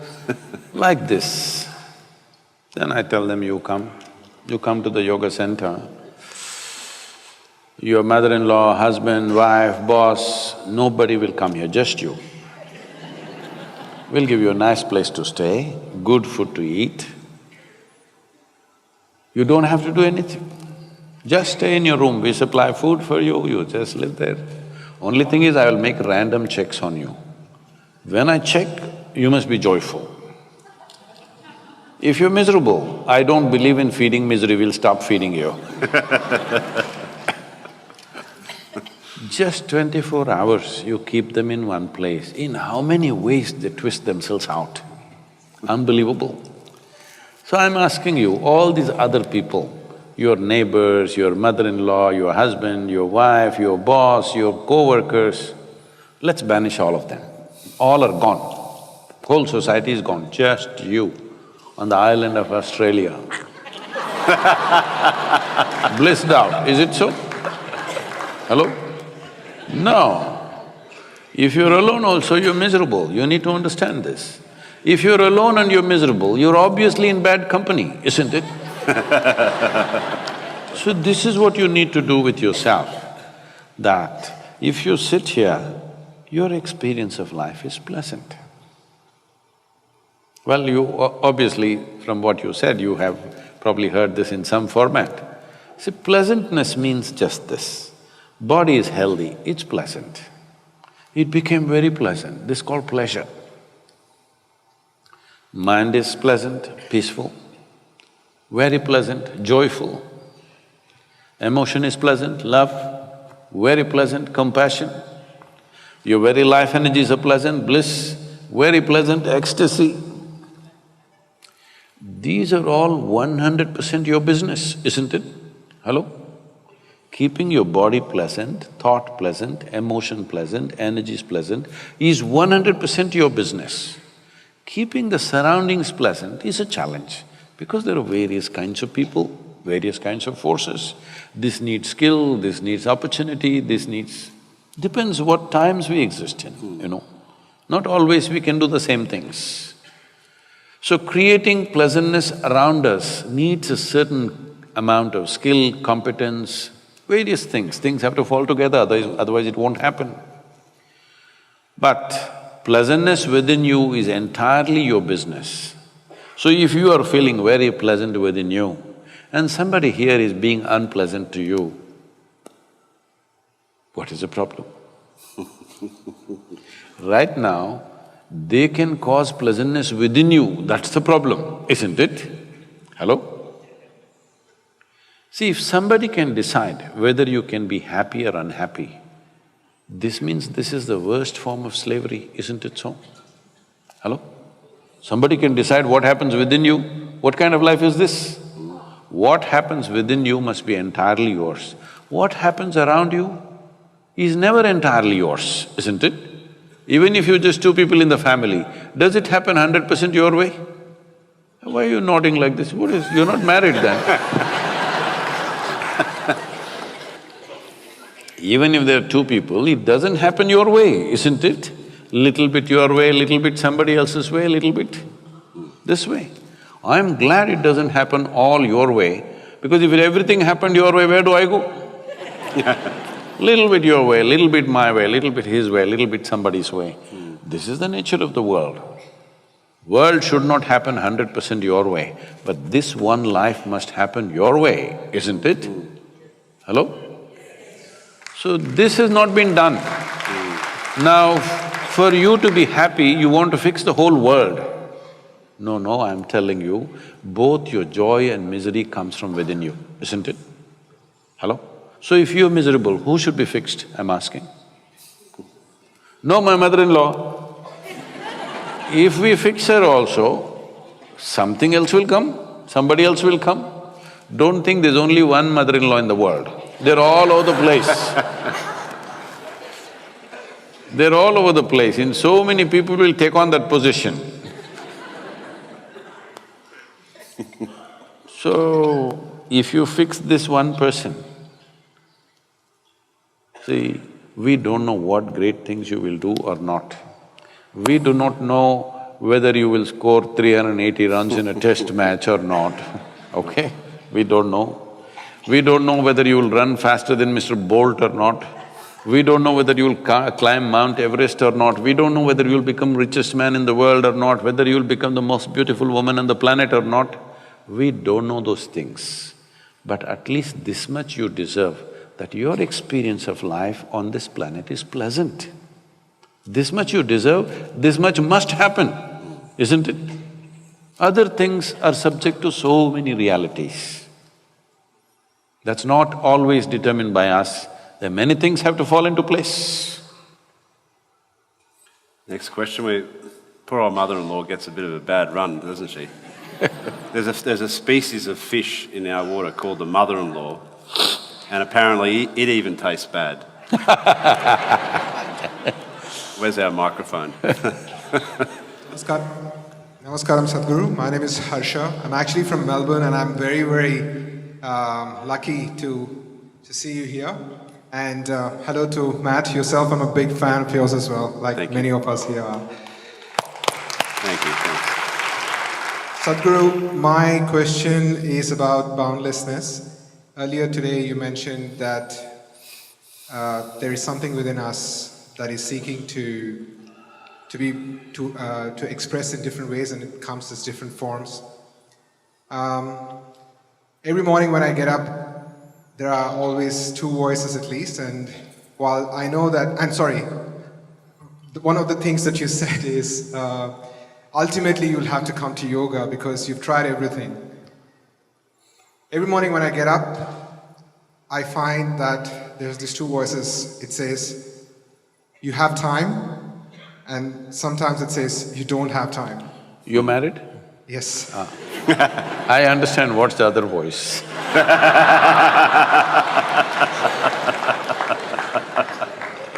So Sadhguru, I think my question to you after knowing you for a bit, and also we were talking about life sort of continuing in death and so on and so forth. The question, I suppose, is well, how much time do we really have? I mean, and of course, why it's not there in my experience? Because every morning when I still get up, I'm like, yep, I've got time. I can get to yoga one day or the other, and still be able to make it. But the reality seems to me that there is not much time. See, first and foremost thing that you need to understand is you're an individual. An individual means you're not further divisible. This is it, this is one unit. In this body, there's one person or two people? Hello? Don't look at your wife and say that, you tell me it's okay. One or two? Only one. If you're feeling two, this means you're either schizophrenic or you're possessed. You need either a psychiatrist or an exorcist. Don't do that to yourself. Don't do this two-voice business because initially it looks like good entertainment. After some time, if it takes on, it's very painful. Mental illnesses are not fun. Everybody plays with it. See, when you get angry with somebody and what you want happened, what do you tell your friend? I got mad with him and he did what I wanted. Well, you got mad temporarily and you came back. Suppose you couldn't come back. It'll happen one day if you keep crossing the line too often, because the line between sanity and insanity is very thin. If you cross it, one day if you're not able to come back. See, between health and ill health, is it very thin, the line? Any moment, things can happen to us. Either from outside or inside, something can happen. Similarly, the line between sanity and insanity is very thin. Most people don't realize this, how thin it is. Don't walk on that line, keep away from that line. Stay on the sanity side, it's very important that you don't get mad temporarily at somebody because you crossed and if you can't come back, what do you do? Then you're gone, isn't it? So two voices are not good, there's only one person here. Only one, right? Only one inside. This is an individual. You cannot further divide this. The moment you divide this, you're asking for ill health of some kind. Don't do that. Now, how much time do I have? Well, one voice is saying you got time. So eliminate the other one, you don't have time. So this is not about fun, but I want you to understand this. It's like this, If you… Can I tell you a story? Okay? Because you think this is a serious question. I want you to just understand this one thing. Why a whole lot of human beings have become a mess is they've taken themselves too seriously. They don't understand. Before they came here, countless number of people lived on this planet and no sign of them, they're all topsoil now. And this one also will be topsoil. You're just a small pop-up. Hello? You're just a small pop-up and you'll pop out. But you are taking yourself too seriously. Believe me, if the whole solar system evaporates tomorrow morning, it is not even mist in the universe, that's how big it is. And that's how small we are. So don't take yourself too seriously. Yes, this life is important for us. Why? Because every life is seeing how to find its full potential. For that it's important. Not thinking something big of you is there in this world, nothing like that. See, if there were dinosaurs in Australia, they would treat you just like ants, isn't it? Suppose you're walking on the street, a colony of ants are going, you just step on it and go. One guy is dead, one guy is half dead, one guy is cut into half. You don't care because they're just ants. So if they were bigger animals than you, they would treat you the same way. They wouldn't even eat the whole of you. They wouldn't even treat you with any dignity. They would just eat one part and throw the other part and go on. Like how you waste food, they would also do it. So much population. Now if the dinosaur comes, he has a feast. Isn't it? So do not take yourself so seriously. This is the biggest problem, that you have taken yourself too seriously. You're just a small pop-up. The important thing is just this, it is the generosity of creation that it's given you an individual experience. Do not misunderstand that. Do not misunderstand this is to make you significant. This is just to understand life is significant, that's all. You just a bubble. You just a bubble, it'll pop anytime. Well, it may last 100 years. 100 years is nothing in the world. Hello? You may think, 100 years I lived long and I did so many things. Nothing. Many idiots on this planet thought like you and me. They thought they are very important too. Alexander the Greats have come, where are they? So they were telling me about, I was in Greece and they were saying, Alexander went to India. I said, don't worry. He came to India all right, but an Indian mosquito, that too a female. Go on, the emperor. He died of malaria. So do not underestimate a small mosquito, it can kill you. See, we've found something worse than a mother-in-law then, haven't we? No, that there is a thing about… Why are we going against mother-in-laws? Well, I don't know. We need to move on. Yeah. Between in-laws and outlaws, outlaws are wanted.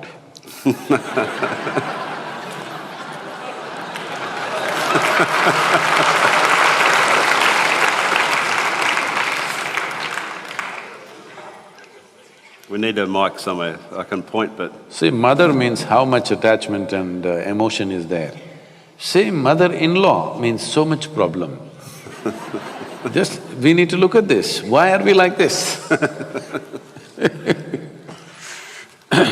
Please, May I ask the question here, right here, please? Right here. Yeah, it's a little… Sadhguruji, thank you very much for your enlightening, speech this evening. Thanks, Matthew. I got a little bit technical question in terms of, the boundary. When you say boundaries, probably the memory is one of the biggest boundary. And you mentioned Patanjali earlier. Patanjali, in a funny way, he says, Anubhuta Vishaya, Asamba Moshaha Smutaya, as a thing that, as a part of a chitta, And again at the same time he says, Shraddha, Virya, Smruti, Samadhi, Prajna, Purva, Kaitare, Sham. So he wants it for you to have the memory. At the same time, it is the boundary we have to come out of. Can you please explain? Oh, you like the question, huh? It'd want to be a good answer. The expectations clearly are high. Let's chew some fat on this one. Yeah, there you go. In the middle of whoop whoop.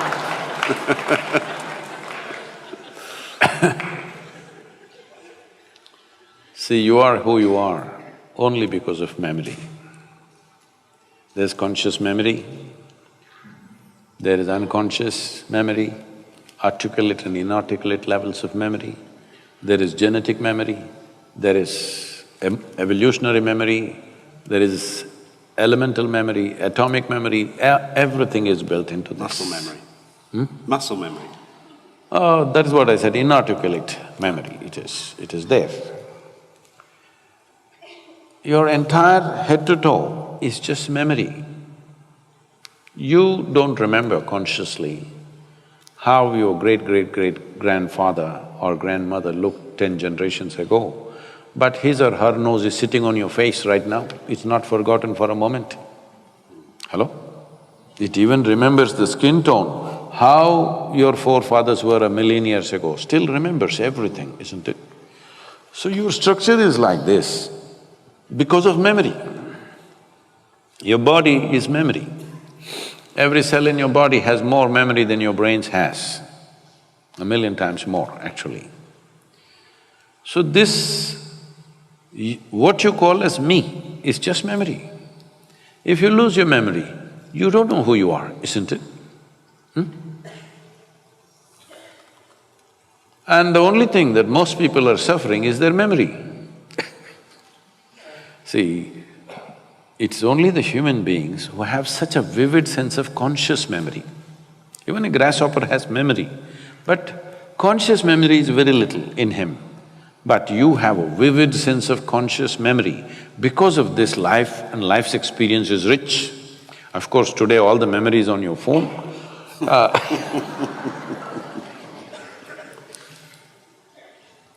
But even those machines that we created of computers and phones and whatever is only to enhance our memory, isn't it? Because we saw the value of memory. So memory is the maker of who you are. You are who you are only because of your memory.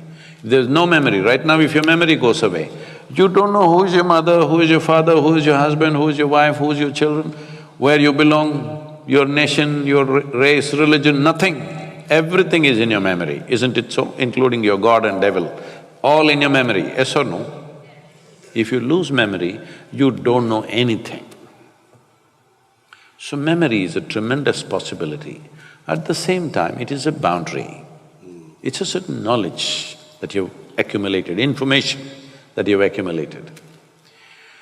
So in yoga, we have a very powerful tool. This'll be a little hard for you to chew.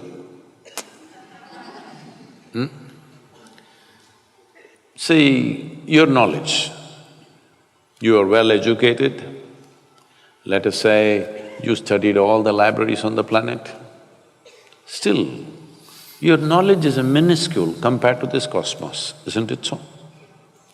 If you identify with that minuscule of knowledge, you will become a minuscule, because what you identify with, you become that in some way, isn't it? Whatever you identify with strongly, you become that. If you identify with your minuscule knowledge, you become a minuscule existence. But our ignorance is boundless. If you identify with your ignorance, you will become boundless because there are no borders for your ignorance. Your knowledge has a boundary. Your ignorance has no boundary, isn't it? But it takes a certain amount of dispassion and involvement in the life that you are to come to this space where you identify with your ignorance. If you identify with your ignorance, your intelligence cannot sleep, it'll be always on. See, right now if I ask any one of you to walk from here to there, you will effortlessly walk because you can see. Suppose we turn off the lights and it's pitch dark. Now if I ask you to walk, now you're super alert, isn't it? Hello? You're super alert. Matt was telling me, when he's batting, it's like meditation because it's not a ball, it's a missile. It's on the television, it's a ball. On the pitch, it's a missile, somebody's trying to knock your head off.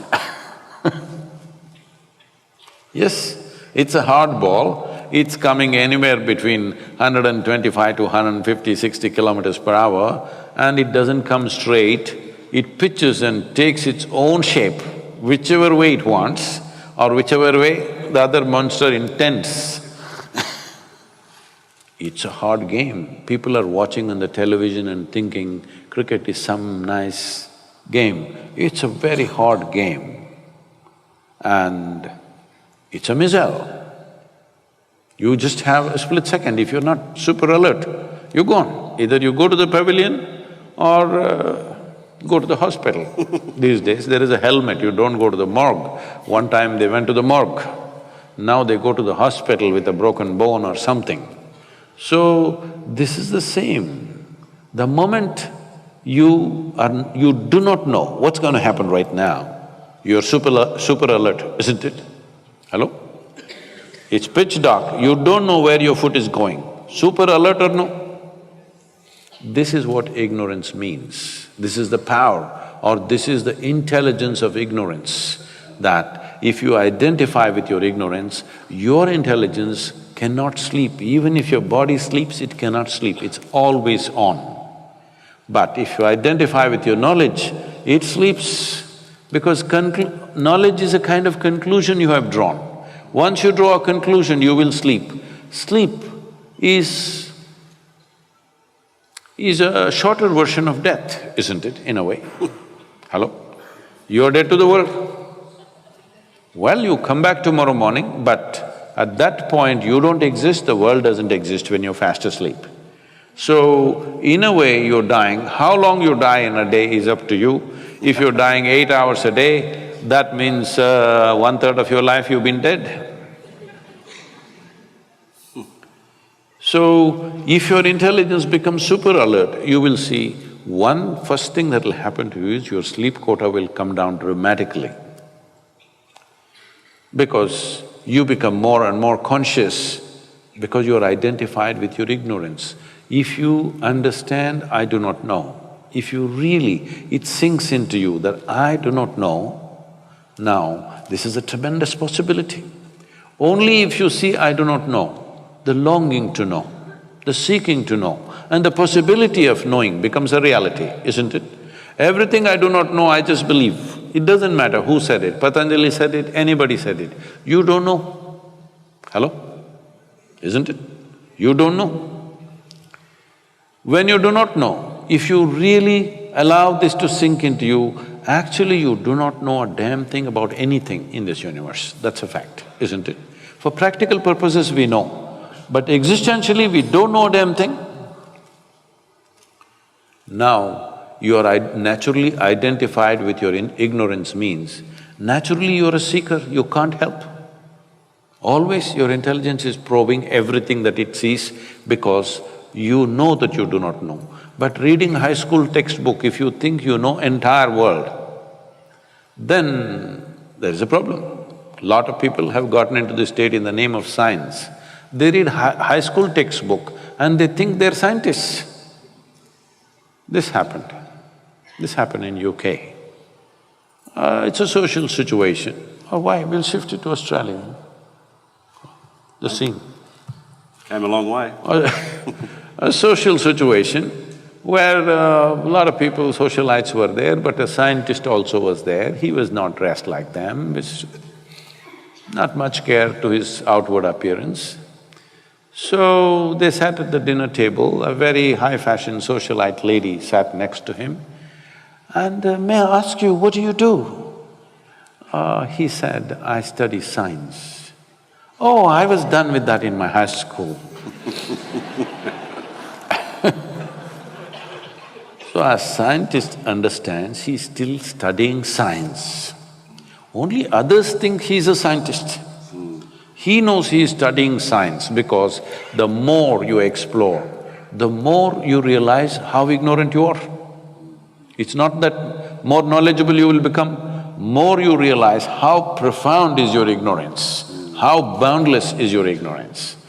So, this entire dimension of moving into an intelligence which is beyond memory, the first and foremost step is this, that you're not identified with what little you know, you're identified with that which you do not know. Now, your intelligence is on. Slowly, it will become free from memory, because memory means repetitiveness, isn't it? Hello? Memory means repetitiveness, the same thing's happening again and again. If memory determines the nature of your experience, which usually does, and for 90% or more of the people, their memory decides the nature of their experience. For this we say traditionally in India, karma case. You're sitting here, stomach is full or empty, whichever way, nothing wrong, nobody's shooting bullets at you, you're fine, but you're little. Why? You're chewing your own fat. Am I getting it? Yeah. Maybe that's where it came from. So, you're chewing your own memory and making yourself happy or unhappy, whichever way. Both ways, your karma. Karma means action. Action means the residual action which remains within you is memory. Memory is not just conscious, it is at all levels. This residual memory is right now deciding the trajectory of your life. To become free from that is a whole effort, which in complicated language he said, and you all liked it. The important thing is, you break free from this residual impact. If you live out of your memory, no new possibilities are there. You'll do the same things in permutations and combinations, but the same thing. If something absolutely new has to happen to you, you must be beyond your karmic memory. Everything that's stored in you, your genetic memory, your evolutionary memory, you rose beyond that. Now you have a completely new vision of life.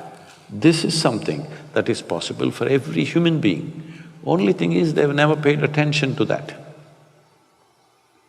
They've just not paid attention to those aspects, that's all. Otherwise, it is not the exclusive right of any specially made human beings. It's equally possible. I want you to understand this. When it comes to external situations, maybe all of you cannot take a cricket bat and do what Matt does. Maybe you cannot take a motorcycle and do what I do. Or maybe you can't run like somebody else, or you can't do something else like someone else. When it comes to external realities, we are all differently capable, isn't it? Hello? Is it a wrong word to use on you? Every one of us is differently capable when it comes to the outside world. But when it comes to the inner dimensions, all of us are equally capable. It is just that most people have never paid attention. They still believe that by fixing what's around them, life will be fine. But I want you to understand this much. Compared to how people lived in this world a few generations ago, let's say 1,000 years ago, or even 100 years ago, today, in terms of comfort and convenience, are you not way ahead? Nobody even dreamt these things were possible, yes or no? But still we're complaining. So much arrangement, so much arrangement that we're ripping the planet apart. But still, can you claim, are you more joyful or more blissful than how people were 100 years ago? Can you? You're more comfortable for sure. You know conveniences that nobody knew. What even royalty could not afford. All of you are having… most of you are driving chariots with 400, 600 horses. Huh? Yes or no? But life has not changed, you must understand, it doesn't matter how much arrangements you make. And also you must remember, in the end there is no container service, this is just for your information. There's no container service because most homes have turned into warehouses. Just reminding you.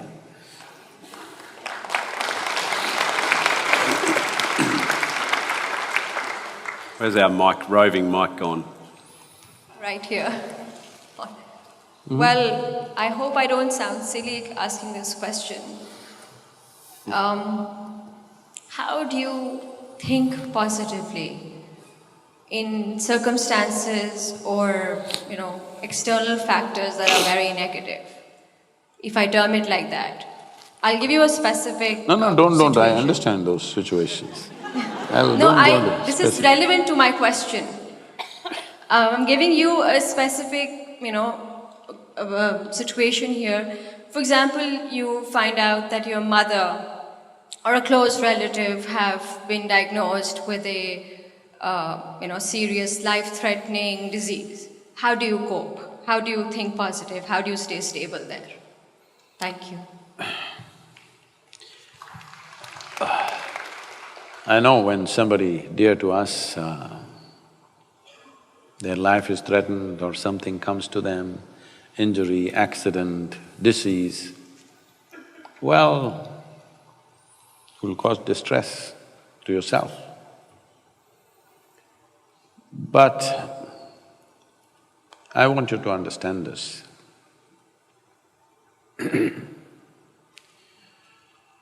See,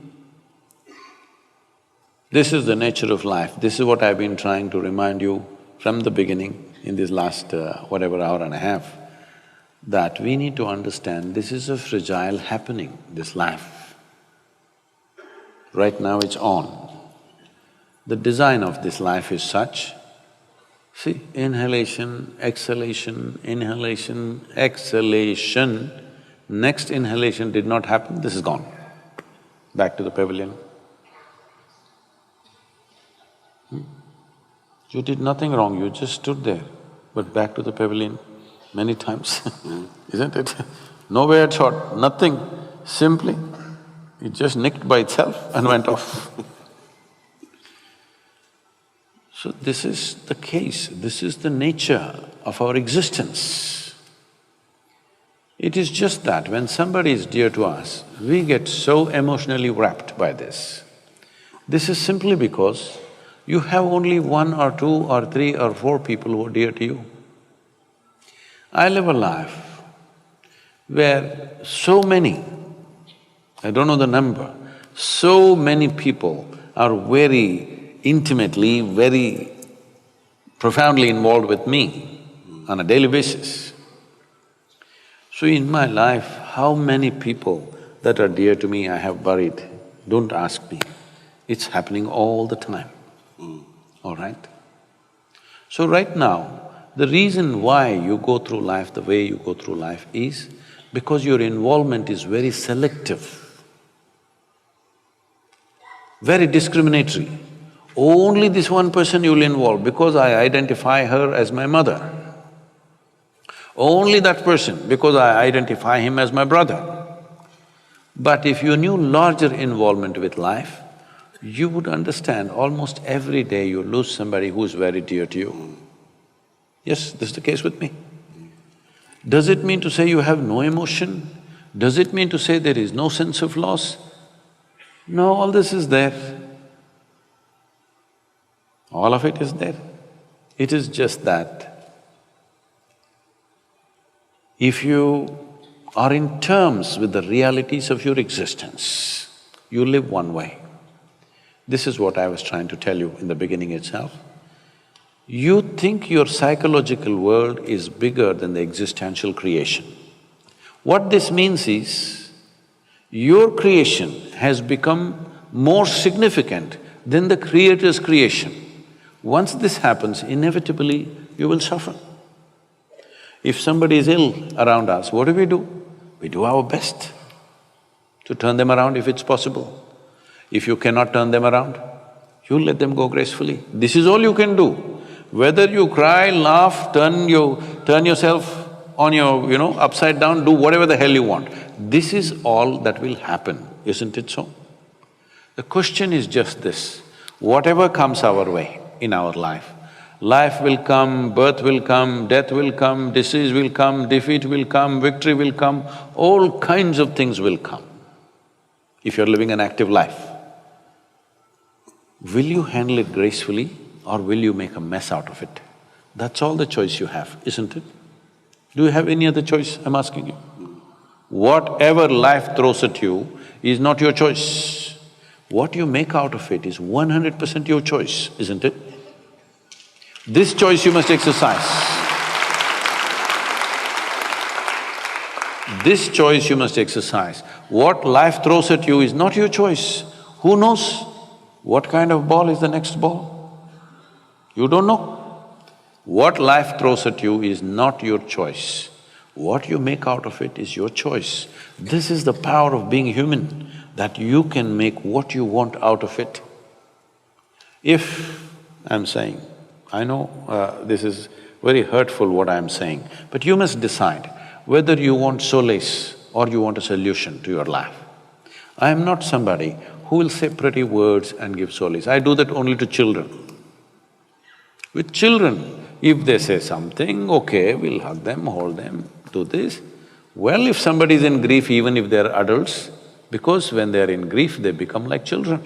So we treat them like children. But you must decide in your life whether you want solace or solution to your life. If you want solution, there is one way to approach. If you just want solace, we can give pretty words, but what will they do? With all the pretty words, I will die, you will die, isn't it? Solution is just this, we come to terms. This is why I'm saying, from being a physiological and psychological drama, you have to become a phenomena of life. That's what you really are. What is the most important thing in your life right now? That you're alive right now, isn't it so? Hello? Is it the most important thing? Life is the most important thing, not what you wear, not what you parked outside, not the home that you're living in, not anything else, not your thought and emotion. What is most important is the life that you are. But how much attention has gone into that dimension of life? If your attention was for that, you would see your involvement with life would be indiscriminate. Once your involvement is indiscriminate, you will learn to handle everything gracefully. Right now, when you're in distress, when somebody dear to you is ill, this sounds cruel, I know that. But I'm still taking the risk of saying this to you, because I want you to ponder upon this, because this is all the choice we have. We don't have a choice to decide what life throws at us. We have a choice to decide what we make out of it.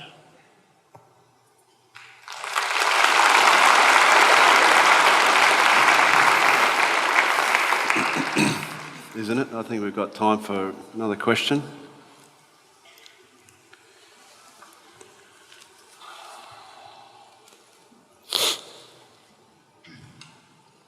Namaskaram, Sadhguru. Actually, I was to be over there for a few seconds. There's a thing I want. What's that? I just want to be over there for a few seconds. Oh, no, you can ask the question from there. Can I be over there for a few seconds? Oh, then why did you take the microphone? Microphone is to speak long distance. So you don't go next to somebody and take phone and talk to each other.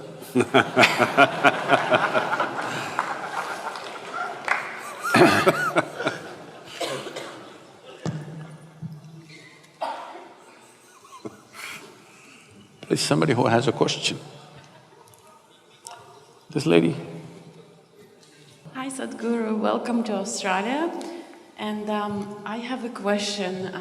Sometimes we get in a situation when we're surrounded by people who have a very high expectation in terms of us. And when we cannot fulfill the expectation, you start to feel a very terrible feeling of guilt.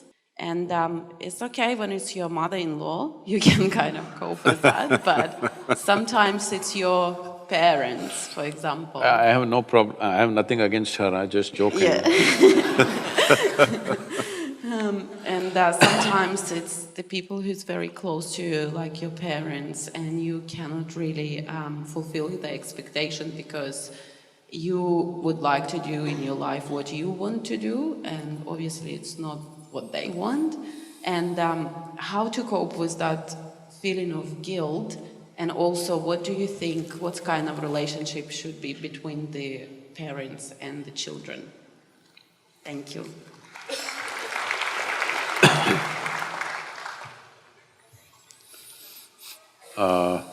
That reminds me of something. See, one thing is, it's not just between parents and children, just about every relationship, everywhere.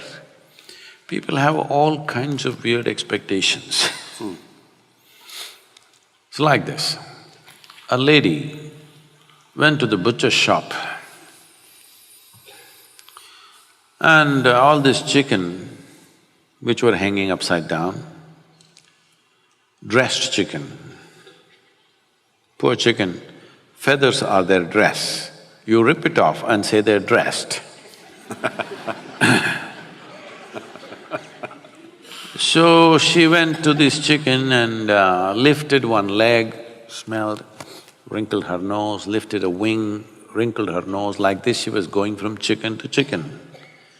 It was having an effect on the rest of the customers. So the butcher saw it's having an effect, so he went and tapped on her shoulder. She turned around. So he asked, "Ma'am, can you pass a test like that?"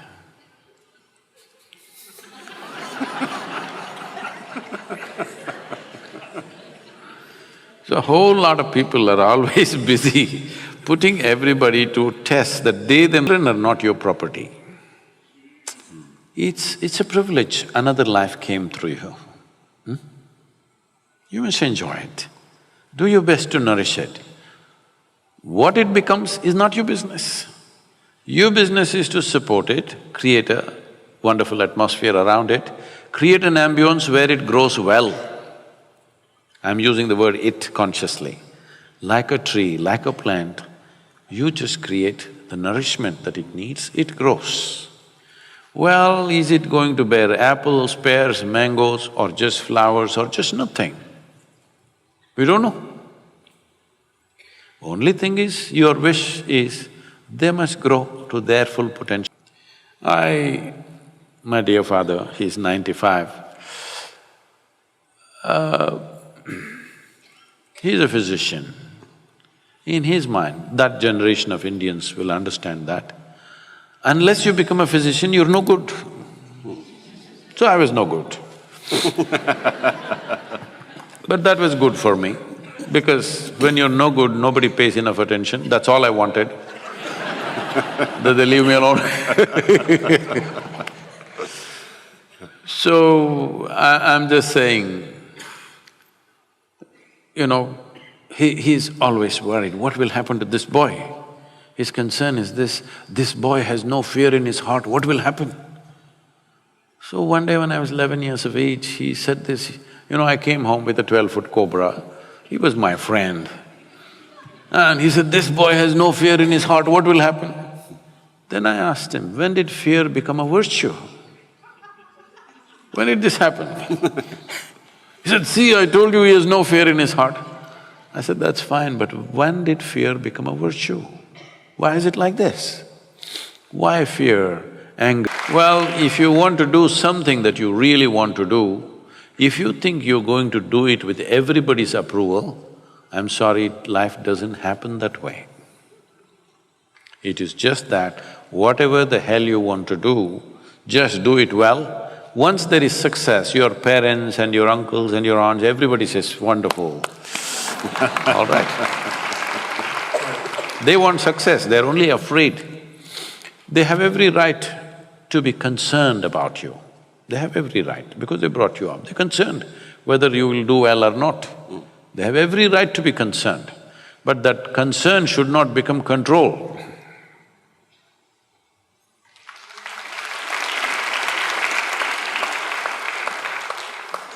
What event, decision, experience, or period has had the most profound impact on your life? You're asking Matt, right? No, I'm asking you. I would like to know, please. Oh. This has been spoken of many times, isn't it? Experience, influence. See, this is the only thing I did with my life. I was in the United States and this lady comes up to me and says, I've been doing yoga for over 35 years, nothing happened to me. You just went and sat on that rock. All this happened to you. Where is the damn rock?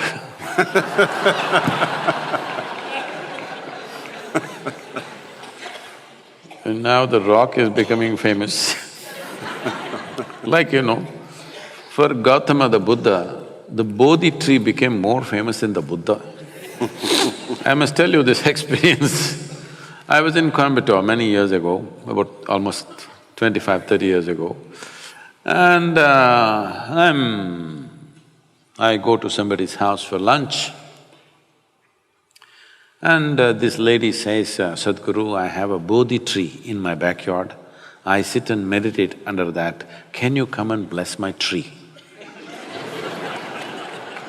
I say, please water the tree, I will bless you.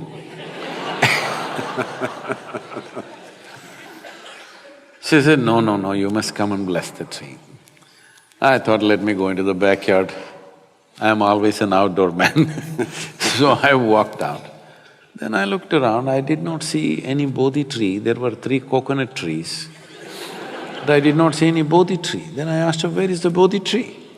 Then she takes me to one place. There is one stick which is about 6–7 feet tall with about 5 leaves. Under that she's put one stone plate and on which she sits and meditates under the Bodhi tree. I looked at this Bodhi tree and said, see, this Bodhi tree does not have much possibility. If you at least sit under the coconut tree, something could happen.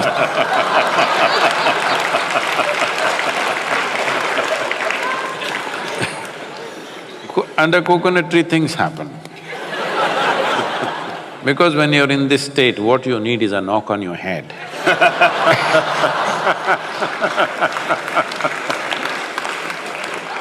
So, what is the most significant influence? This is all I did in my life. From early childhood, I did not allow either family, my genetics, my social situations, the religious situation around me, political situations around me, whatever around me, I did not allow myself to be influenced by any of those things. This is why I keep repeating, I am an uneducated guru, because I refuse to be educated. To remain uneducated is not easy. Yes, sir, because from the moment you're born, everybody wants to teach you something that's not worked in their life.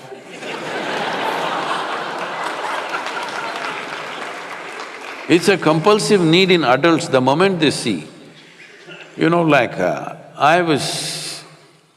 my daughter was 3.5 months old, I would drive alone with her all across India, with my one hand on her, my right leg heavy. This is the time when I'm building Isha Foundation, I'm driving across the country. Every day I'm with a new family. Then I noticed everybody is desperate to teach something to her. I said, please, nobody teaches her anything. No ABC, no 1, 2, 3, no Mary had a little lamb. I don't want any of these things. Then people said, Sadhguru, you're not letting anybody teach anything. What will happen to this girl? This girl won't know even how to count her fingers. I said, I don't care if she cannot count her fingers. As long as she knows how to use her fingers, what do I care? She thinks this is a million, what's my problem? As long as she knows how to use her fingers. So, and I don't care whether Mary had a lamb or not. So, I said, nobody teach her anything. Because nobody is teaching her anything. See, it is by constantly looking down on the child, you know what is this, you know what is that, the child feels smaller and smaller and smaller. because nobody spoke to her in those terms. She thought everybody is her friends. She's 2.5, 3 years, she thinks all the adults are her friends, she talks to them like they're her friends. By the time she's 18 months, she's fluently speaking 3 languages, very fluently. Because nobody's teaching her anything, she's all ears listening to everything around her. Well, I wouldn't have sent her to school, but my schedules and my travels didn't allow that. So I sent her to a school where there's least amount of schooling. One day she came back from school, she was around 13 years of age, and she was little upset about what happened in the school. Then she comes and tells me, "You're teaching everybody so many things, you're not teaching me anything." I said, "See, I'm not known to do anything unsolicited. Now that you have come, you sit down, we'll see." I said, "See, this is all you need to know. You never look up to anybody." She looked at me like this, "What about you?" kind of look. I said, "Especially me, because if you look up to me, you will miss it completely. What will you do? Maybe take my picture and nail it on your wall. That's all you will do. You got to see me the way I am. If you see me the way I am, every moment of my life, it'll be of great significance to you. If you look up to me, you will exaggerate. Never look up to anybody, never look down on anybody. This is all. Is that all? That is all." See, if you look up to something, you will make up things in your mind. If you look down on somebody, you will make up nonsense in your head. If you don't do these 2 things, you will see everything just the way it is. If you see everything just the way it is, you will effortlessly navigate through life. This is all you have to do. Don't worry about what is significant. This is the most significant aspect of my life. I never looked up to anything, nor looked down on anything in my life. I looked at everything just the way it is. This is all you need to do. Thank you very much. Ladies and gentlemen, probably Matt is more loud in India than in Australia. It's wonderful to have you here, Matt. Fantastic. thank you, sir. Thank you. It'd be very easy to listen to Sadhguruji all evening, but unfortunately we are out of time. So on behalf of us all, thank you for gracing our shores. You're a very special human being. Tell me, what should I tell the Tamil boys? You can tell them from me that I'll be back in business with them very shortly. That's what you can tell them. Surfing, about the water, cooking. What about the water? About the water? Yeah, what they should do, the Tamil boys. Easy as this. And girls. Spend a little bit of their own money to invest into some trees, and we're all in business, aren't we? Thank you. And thank you. Good evening, everyone. Thank you. If you don't know this, don't tell anybody. I make the best masala dosa in the world. Well, you can be sure of this, I'll take you up on that. Good evening, ladies and gentlemen. Thank you. Thank you very much.